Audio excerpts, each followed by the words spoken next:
The hum of the fluorescents was louder than usual that morning, like they knew. I'd been in that building 28 years, and I could tell you every sound it made, the whine of the elevator cable when it needed grease, the sputter of the coffee machine when the filter was jammed, the hollow thump of the third-floor copier because someone shoved legal-sized paper where it didn't belong. But that morning, it was the lights. They buzzed sharp, insistent, like an alarm only I could hear. I was 24 hours away from retirement. One more day of clocking in, one more day of holding this company together with duct tape and memory, then I was free. My coworkers joked I'd probably haunt the place, that I knew its guts too well to ever leave. And honestly? They weren't wrong. I unlocked the side maintenance door with my old brass key, the one I'd carried since '97, and stepped inside. Same cold lobby air.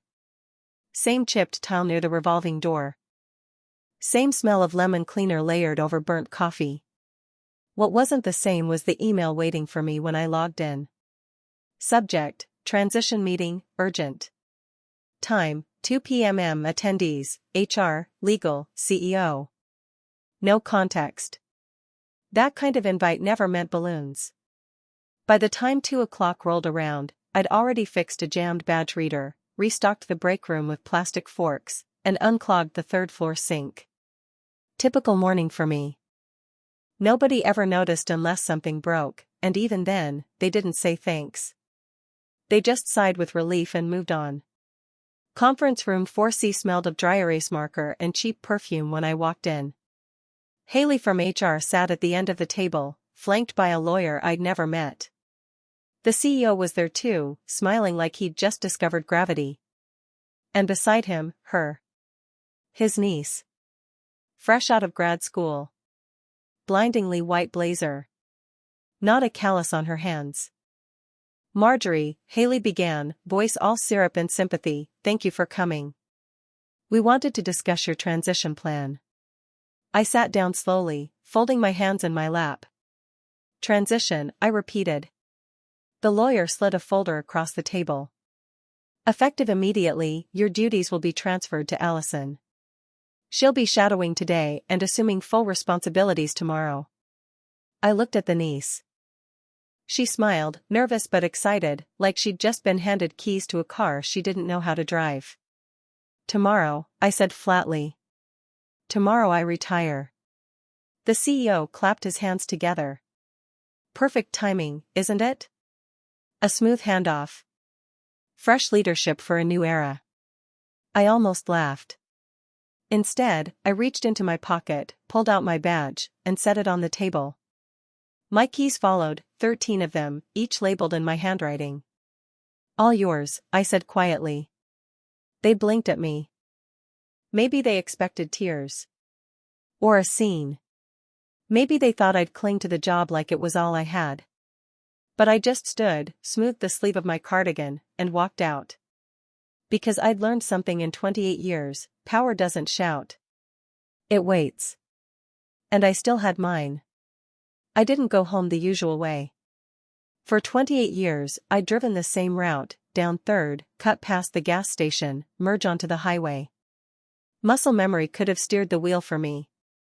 But that day, I turned off 2 exits early, parked outside a grocery store, and just sat there with the engine ticking down. I wasn't angry. Anger burns hot and fast. What I felt was colder.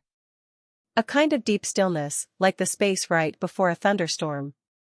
Inside, the fluorescent lights buzzed over rows of cereal boxes. I bought a frozen lasagna, a 6-pack of Diet Coke, and a pack of Sharpies. Retirement supplies, I told myself. But when I got home, I didn't put them away. Instead, I went straight to the hall closet. The one nobody ever opened but me. Behind the winter coats, stacked on a shelf with old Christmas decorations and a cracked humidifier, sat the banker's boxes. Labels in my handwriting, neat block letters, faded with time. Leases, 1997 to 2010. Contracts, clients. Insurance/benefits. Contingency. That last one. A box I hadn't touched in years. I carried it to the kitchen table and set it down like it was a sacred thing. The table wobbled, one leg shimmying against the floor tile, same as always. I pulled a folded napkin from under a placemat and stuffed it beneath the leg, steadying it. Then I opened the lid. Inside, binders, manila folders, stray post-its with notes in my handwriting. Some pages yellowed, edges curled. Others crisp, laser-printed, stapled in the upper left corner. I kept everything. Not because I planned for a day like this, but because I knew people forget. And when people forget, paper remembers. I spread the folders out across the table, one by one, until the surface disappeared under contracts and addendums and memos with signatures scrawled in black ink. The hum of my refrigerator was the only sound. I sipped a Diet Coke, uncapped a Sharpie, and started marking. Some of it was useless. Outdated building permits, vendor invoices for carpet replacements from 15 years ago, expired insurance riders. But some of it made me pause. An old service contract that still listed me as the primary point of contact. A software license renewal where my email, not the company's, was the administrator. And deeper still, I found the thick binder from the early 2000s. I traced the cover with my fingertips. The pages smelled faintly of dust and lemon cleaner, like the office I'd just left behind. I flipped through slowly, the way you test old wood before putting weight on it. Clause after clause. Handwritten notes in the margins. Signatures I hadn't seen in decades. And then, halfway through, I saw it. Not the whole picture yet. Just a paragraph. A single line of legalese that made me sit back in my chair, heart thudding. Something they had overlooked. Something they still didn't know was sitting in my kitchen on a wobbly table with a Sharpie mark next to it. I closed the binder carefully. It wasn't time yet. Not to act, not to speak. But after 28 years of being forgotten, I finally had a reason to let them remember me. Flashback to 2002, I was sitting in the lobby of the old office building, a former dentist's suite with cracked linoleum floors and a smell that was equal parts fluoride and desperation. We had 12 employees back then, a fax machine that jammed if you looked at it wrong, and rent that was already choking us. Nobody would sign a lease with a startup that had more bounce checks than clients. Nobody except me. Marjorie, the founder, had pleaded over a plate of greasy diner fries, "If you don't sign this, we're done. The landlord won't even return my calls. You've got credit, you've got history, please. Just for the first term." I didn't think twice. I signed. Back then, we called ourselves a family. Families do that sort of thing. What nobody realized, not then, not now, was that every renewal, every amendment, every little rider that came after, all still had my name on them. The paperwork just kept getting copied, re-signed, stapled, filed. My signature lived in those pages like an old watermark, invisible until you looked close enough. And I was always the one who looked. It became a pattern. They'd chase the deals, the investors, the flashy product launches. I'd chase the things that actually kept the place alive. When the servers went down in 2009, it wasn't IT that saved the day. It was me, crawling under a desk in a pencil skirt, resetting the breaker with one hand and holding the phone with the other, coaching a vendor through a rewire. When the big insurance contract nearly lapsed in 2013, who caught the renewal clause buried on page 73? Me. When the city inspector came sniffing around about occupancy limits in 2018, who handed him a neatly filed exemption letter signed 10 years earlier by a deputy nobody remembered? Me. I wasn't the face of anything. I was the bones. And bones don't get credit until they break. I came back to the present, staring at the binder on my kitchen table. My handwriting was everywhere, initials and margins, sticky notes with dates, cross-references that only made sense if you'd been living inside the building for decades. It wasn't arrogance to say this, I was part of the infrastructure. And that's why their little stunt stung so badly. Not the replacement, people get replaced all the time. But the arrogance. The assumption that I was just done. That the niece could slide in with her glossy resume and her alphabet soup of degrees and inherit a kingdom she didn't know the plumbing of. They thought the story ended when I handed over my badge. But 28 years leaves fingerprints. And fingerprints don't fade. The morning after I handed in my badge, the office buzzed like it was Christmas morning. I wasn't there, of course. But word travels.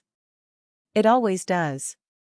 And all hands had been called at 9 a.m. Executives crammed into the glass-walled conference room with muffins and mimosas. A big deal had closed, the deal. $100 million on the line. The CEO's niece beamed as she clicked through slides she barely understood. Investors nodded. The board clapped. They called it a turning point. They called it the future. They called it hers. Nobody called me. I sat at my kitchen table in sweatpants, sipping coffee that tasted like burnt toast, flipping through the binder. Page after page, clause after clause. And then my phone buzzed. It was Dan from Facilities, the only one who'd ever remembered my birthday without HR prompting him. His text was short. Hey, something weird. Client sent over a doc this morning asking for your sign-off? Allison looked lost. CEO told her to forward it to legal. Thought you should know. I stared at the screen, the words pulling tight in my chest. My sign-off. Not hers. Mine. By noon, my inbox, yes, my personal inbox, was pinging. An automated notification, overlooked by IT when they stripped my access. Document signature request, pending. Required, Marjorie L. Henley. Deadline, 48 hours. I almost laughed. 28 years of being invisible, and here I was, still stitched into their future like an uncut thread. Meanwhile, on the 14th floor, panic was quietly seeping in. The niece couldn't answer the client's compliance team when they asked why the contract still listed me as the authorized contact. Legal shuffled papers. HR muttered about transition gaps. But nobody dared say it out loud, they'd cut out the wrong piece. That evening, I took a drive past the office. Not inside, just a slow loop around the block. The building glowed behind its mirrored glass, sleek and sterile. From the street, you couldn't hear the raised voices, the nervous phone calls, the way panic bled through even the thickest walls. I sat in my car, headlights off, fingers drumming the steering wheel. I wasn't smiling. Not yet. But I knew something they didn't. A deal that size isn't just money, it's scaffolding. It props up stock prices, secures credit lines, soothes anxious investors. Pull out the wrong pin, and the whole glossy structure starts to lean. And somewhere in that binder on my table, I had the pin. They thought they'd replaced me. But you can't replace the person holding the foundation. Not without consequences. By Friday morning, the gossip had reached me before my second cup of coffee. Apparently the niece, Allison, though I still thought of her as the intern with better shoes than sense, had been pulled into a closed-door strategy session. Translation, they were panicking, but not ready to call it panic. Dan sent another text. She froze. Client asked for clarification on compliance doc. She tried to stall, CEO cut her off. Board isn't happy. Atmosphere equals bad. I pictured it, the glass-walled conference room, blinds half-drawn, executives pacing like caged animals. The whiteboard streaked with half-erased bullet points, someone scribbling the word urgent 3 times like that ever solved anything. Meanwhile, the $100 million deal sat in limbo, waiting for a signature that wasn't coming. Mine. That afternoon, I drove across town to a strip mall office where the sign over the door read in faded blue, Law Offices of Graham and Sloan. Nothing glamorous. Just 2 lawyers, a receptionist, and a filing cabinet older than me. Lenny Graham was already waiting in his office, a Diet Pepsi sweating on his desk. He'd been a neighbor once, back when his kid mowed my lawn for gas money. Now he wore suspenders that squeaked when he leaned back and spoke in the calm tone of a man who knew the weight of paper. I slid the binder across his desk. Tell me if I'm reading this right. He flipped through it, lips moving as he scanned. Page after page, his eyebrows climbed higher. Finally, he stopped.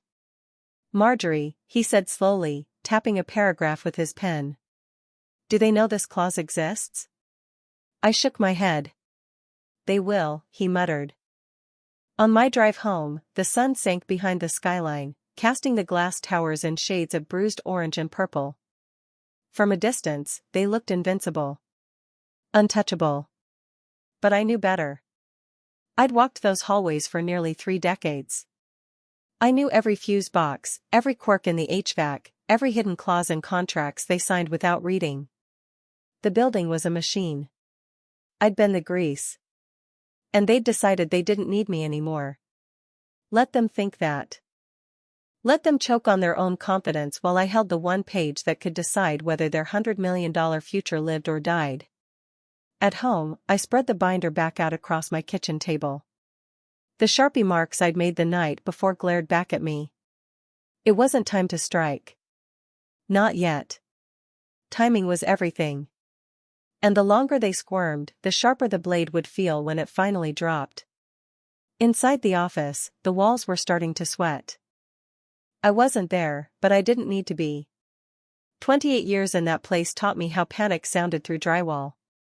It started small, short emails marked urgent but sent at odd hours, calls that cut off mid-sentence, whispered conversations in hallways with people glancing over their shoulders. By midweek, it had turned into open fracture. A friend in accounting called me that night. Something's wrong, Marge. Everyone's running around like it's fire drill week. They're saying compliance won't clear the funds. That it's held up. No one can explain why. I didn't say a word. Just hummed, like I was half listening, and let her spill. Apparently the client had emailed 3 times in 24 hours asking why the transition plan didn't include my name. Allison, bless her clueless heart, forwarded the chain to the CEO without comment. The board was copied. Legal scrambled. HR sent out a chirpy Slack message reminding everyone to stay calm and professional. That's how you know a storm's about to hit, HR tries to play therapist. Meanwhile, the office atmosphere soured. Folks who'd once joked about Allison's glossy blazers now whispered behind her back. She walked the halls with a smile plastered on, latte in hand, pretending she was in control. But I knew the look in her eyes. The same one I'd seen on new hires when the printer jammed during their first big pitch. Panic dressed as confidence. And above her? The CEO pacing. Phone glued to his ear, barking into Bluetooth about momentary setbacks and compliance hiccups. He'd switch between fury and fake charm in the span of a single sentence. The man could sell a lie, but he couldn't keep one alive. I imagined the glass-walled boardroom, executives squirming in leather chairs, blinds half shut. Someone scribbling acronyms on the whiteboard, another tapping furiously at a laptop, as though typing faster might untangle the mess. But it wouldn't. Because the mess wasn't a glitch. It wasn't miscommunication. It was me. At home, I did what I'd always done, kept order. I cooked dinner, folded laundry, watered the peace lily in my sunroom. Normal things. Quiet things. The difference was, for the first time in 28 years, the weight of their chaos wasn't on my shoulders. It was on theirs. And the silence, my silence, was louder than anything I could have shouted. The call came at 9:47 p.m., just as I was alphabetizing the spice rack. Unknown number, but I knew who it was before I picked up. The panic practically hummed through the screen. I let it ring twice, 3 times. Answered on the 4th. Marjorie speaking. Silence, then a sharp exhale. Marjorie, it's Nathan. The CEO never called me before. 28 years, and the man had never dialed my number, not for a flood, not for a power outage, not even when his car got stuck in the garage overnight. He had assistants for that. He had people. And now he had me. We've got a situation, he said, voice low but cracking around the edges. The client is insisting on your involvement. Something about authorization? A clause? I'm sure it's just a misunderstanding. I leaned back in my chair, eyeing the jar of paprika in my hand. Is that so? He laughed nervously. Yes, yes. Obviously, you've moved on, but if you could just, sign off on a couple things, we can clean this up. No big deal. There it was. The desperation disguised as charm. No big deal, I repeated softly, letting the silence stretch until it hurt. Exactly, he rushed on. You've always been invaluable, Marjorie. We'd, be happy to compensate you for your time. Just a formality. Funny, I thought. 28 years of silence, and now he discovered adjectives. I didn't answer. Just let the hum of the line grow heavier. Finally, he broke. Marjorie, please. The board is breathing down my neck. Allison's doing her best, but, he cut himself off. There it was. The crack. The admission he hadn't meant to make. Allison's doing her best, I repeated. Well. I'm sure she is. Silence again. Only his breathing, fast and shallow. I stood, walked to my kitchen table, and rested my hand on the binder still open from earlier. The page glared back at me, my initials scrawled in the margin from decades ago. I'll think about it, I said finally. Good night, Nathan. And I hung up. The next morning, I poured myself coffee, opened the paper, and there it was. Local firm's $100 million deal delayed amid compliance adjustments. I sipped slowly, the taste of dark roast sweeter than any cake they never gave me. They thought they'd written me out of the story. But I was the ink in the contract. And without me, the page stayed blank. By Wednesday, the boardroom was a crime scene. Not blood, worse. Panic. Someone who still worked there texted me from the break room. They've been locked in since 8 a.m. Allison's crying in the bathroom. CFO looks like he hasn't slept. Board chair tore into Nathan, said the contract was compromised. You'd love it. Love wasn't the word. But I won't deny I sat a little straighter on my couch, coffee warm in my hands, imagining the glass walls fogging with desperation. Because the truth was finally catching up. The $100 million deal wasn't just ink on paper. It was scaffolding. It propped up their share price, secured their lines of credit, convinced investors they weren't a sinking ship. And now, that scaffolding was wobbling. Why? Because the one name the client trusted wasn't on the dotted line. Mine. Inside that boardroom, I knew exactly how it played out. The blinds half closed, executives hunched forward, ties loosened, voices too sharp for polite company. The projector buzzing with red/error messages. The lawyer flipping through papers, sweat beading at his temple, muttering about oversight and binding language. And at the center of it all, Allison. Fresh blazer, mascara smudged, clutching a pen like it was a weapon she didn't know how to fire. Every eye on her, every silence heavier than the last. She tried to explain. She tried to charm. But charm doesn't mean a thing when money's on the line. Nathan, the CEO, was pacing. Voice rising, falling, switching between salesman's polish and raw fury. He blamed legal.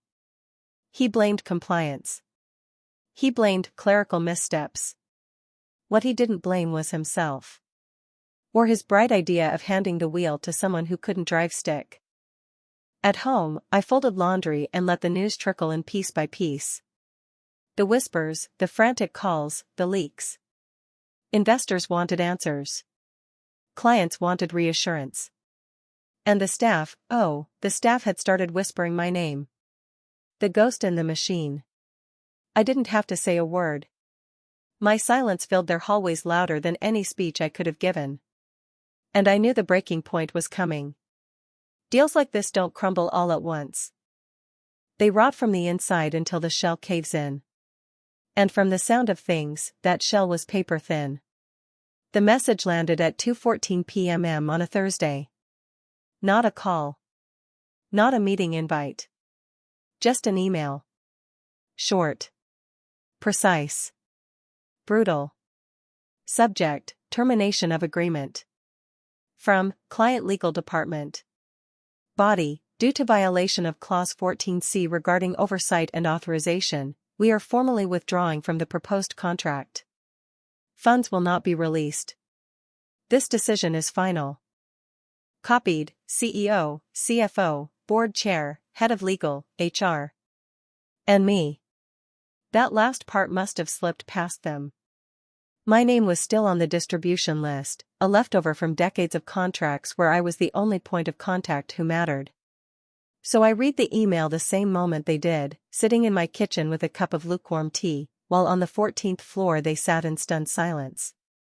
$100 million. Gone. Not delayed. Not renegotiated. Gone. Inside the office, I could picture the exact moment the silence shattered. The CFO cursing under his breath. The lawyer fumbling, flipping pages like maybe he could wish the clause away. Allison, pale as paper, trying not to cry. Nathan, the CEO, slamming a fist on the table hard enough to rattle the water glasses.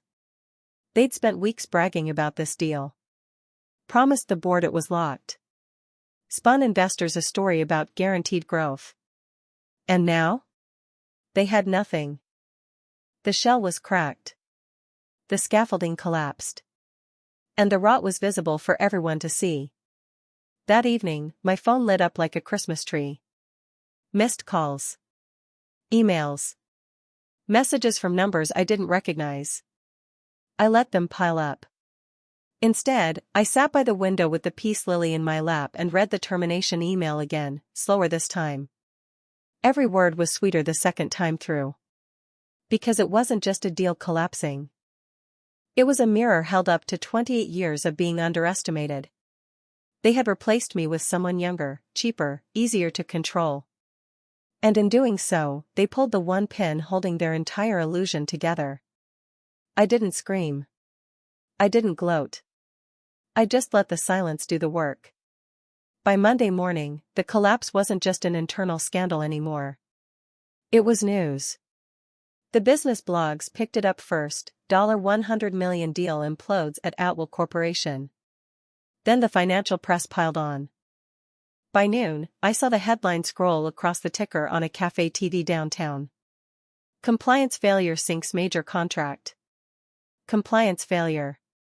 That was their polite way of saying they cut out the one person who mattered. Back at the office, the fallout spread like spilled coffee. Investors demanded answers. The board called an emergency session. Allison's name vanished from the org chart almost as fast as it had appeared. A memo went out the next day citing her decision to pursue new opportunities.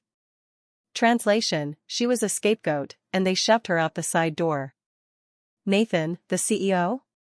He tried to spin it. Called it a temporary setback, mumbled about rebuilding client trust. But the trust was gone. Once you show a client you can't read your own contracts, no slick slogan saves you. Employees whispered in break rooms. My name kept surfacing like a ghost story. Didn't Marjorie set up those contracts? Wasn't she still listed? No one said it too loudly, but they all knew. The person they erased was the person they couldn't replace. Me? I didn't celebrate with champagne. I didn't dance on their grave. I watered my plants. I sorted the recycling. I sat at my kitchen table and slid the binder back into its box, lid snug on top. Because the work was done. Not the work I gave them for 28 years, unpaid overtime, clogged toilets, contracts that kept their empire standing. That work was thankless. Forgotten. No, the real work was the silence. The patience. The knowing exactly when to say nothing. And in the end, that silence cost them $100 million. Tell me, would you have kept quiet too? Or would you have warned them? I wasn't bitter. I wasn't even smug. I was free. They had tried to write me out of the story.